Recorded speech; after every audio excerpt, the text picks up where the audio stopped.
Hey everybody, it's apopofculturepod. So one of the things I want to talk about is the futility of shade. How throwing shade, I feel it's futile and it's immature, and it's something I wish a lot of people would stop trying to do, especially Black LGBT plus people, especially Black, gay, and bi men. One of the things I've thought about a lot since I've watched Pose, I love Pose on FX. If you haven't seen it, I think you should see it. It's a show that's about Black and brown people in the ballroom scene during the 1980s and 90s, the community of the ballroom scene, and how ballroom was the space where Black, gay, bi, trans people, there were straight people in ballroom too, how different people who were not from a privileged background were able to express themselves and build community and live out chosen family, even if they were people who were rejected by their own family because of their own identities and people not agreeing with their identities. I love Pose for the community that it shows, the chosen family that it shows in the episodes. One of the interesting things about Pose is I feel it actually brought something to my attention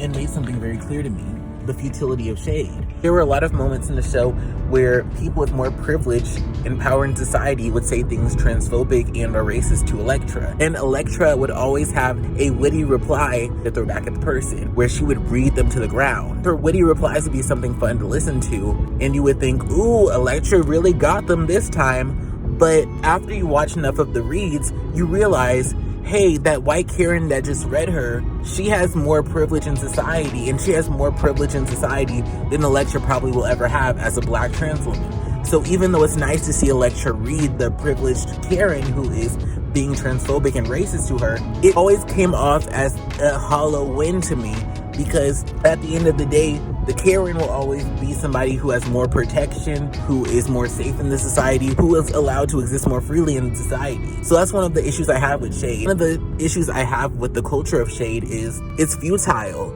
You can say something mean, you can say something shady about somebody else, but at the end of the day, 9 times out of 10, it's not actually going to change or impact your life for the better. And this is something I've seen recently. For example, I'm not going to say their name because I'm not playing into drama. That's not what this channel is about. But there was this YouTuber who I made videos that had constructive criticism for them after years and years of them saying problematic shit, doing problematic shit on their channel. And guess what? They try to read me and they try to tear me down. And all of the reading was an ad hominem attack, basically a logical fallacy, because what they were saying, trying to tear me down, had nothing to do with the argument I made against them. It's a logical fallacy when you attack people on the basis of things not relevant to their argument. I wasn't the only person who gave this person constructive criticism. A lot of people are giving them constructive criticism, and this person, all they could do was yield insult after insult after insult. And basically they were all grade school insults. Oh, you ugly, oh, you fat. And for me, it really didn't bother me that much, because it was just like a 30-plus-year-old person is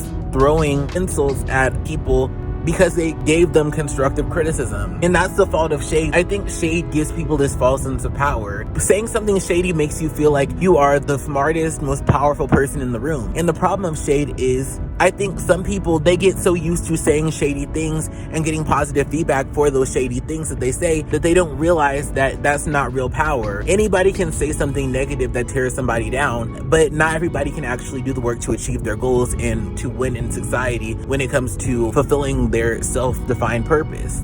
I actually decided to come on camera to give y'all a little bit of a visual example. This is what I call the shade cap. I'm not actually going to put a hat on. What I want to talk about is what I call the shade cap, because I was talking about how shady can make people feel like they're the most powerful person in the room. So I guess this piece of paper will be the shade cap. So one of the things I've seen with that individual and with other people is they like to use shade as this way to make themselves, like I said, feel like the most powerful person in the room. So imagine this is a cap. So for example, let's say people are praising Beyonce for her release of the album Renaissance. She's getting a lot of attention, a lot of publicity. So some people, they may feel triggered because maybe they want a career like Beyonce's, maybe their career in music hasn't taken off, maybe their career in their respective field hasn't taken off, or they have never felt they've gotten the accolades or respect that they want, and they are triggered by the fact that Beyonce is so successful. So what they'll do is they'll put on the shade cap by saying something to put down her success and to put down the impact that she's having on the culture and she's had on the culture. So they'll say something along the lines of, okay, but how many times you gonna pull out that same blonde ombre body wave wig? That's the shade cap. It makes them feel like they may not have the money or success or impact that Beyonce's had on the culture, but for that tiny little moment, instead of feeling like, oh my gosh, she's getting all the praise and power, they get to put on that tiny little shade cap and they get to feel like they're above it all. And that's what I've seen a lot of people do, is they will pull out that shade cap anytime they feel triggered or they feel insecure, and then that little shade cap, it allows for them to have this tiny little moment where they feel like they are the head bitch in charge. So let me know if you've ever felt the need to put on the shade cap. Let me know how you have learned to stop putting on the shade cap and how you've learned to be more secure in yourself and to not allow other people's success to trigger you.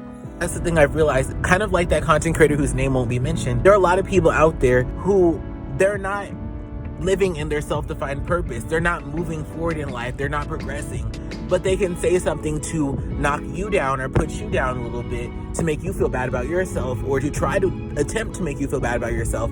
But the reality is, the little hype that they get from saying shady things, the little boost that they get from saying shady things, is not actually helping them to get farther along in their career or closer to their self-defined purpose. So one of the things I want to say here is I feel like a lot of gay men, bi men, trans women specifically, like Black, assigned male at birth, queer people, but also I see a lot of Black women who get into it too. I feel like a lot of people, they use shade as this way to try to put themselves above other people and to put other people down. And what I'm here to say is, you may feel good by saying a little shady thing, saying a little shady quip. It may make you laugh. It may make you feel like you're the top person, you're the baddest to be in the room. But what I'm here to tell you is, it's a hollow victory. Just like with Miss Electra. She could say anything she wanted about the privileged Karen. She could say anything she wanted about the privileged white guy who was at that wedding dress store. They were at a wedding dress store and this guy said some real problematic shit to them.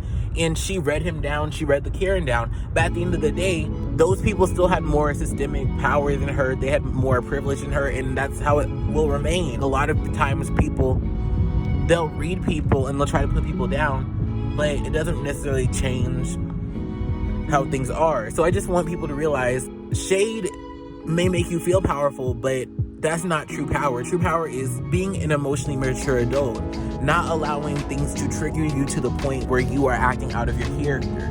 Real power is doing the work to make your goals come true, supporting other people in your life who have cared for you and who care about you. Real power comes from doing what you want to do in this life, doing the work to get to where you want to be and helping those around you, not making this world a worse place, trying to leave this world better than it was when you got here. Whatever power you feel by saying that little shady, snarky remark, put that energy towards bettering yourself.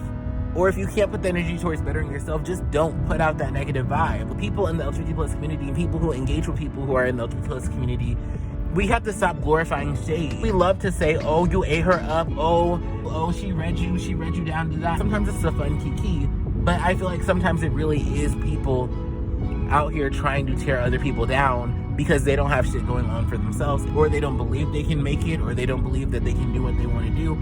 I'm just here to tell you, there's more to life than just putting other people down. And if that's the only power that you have no power.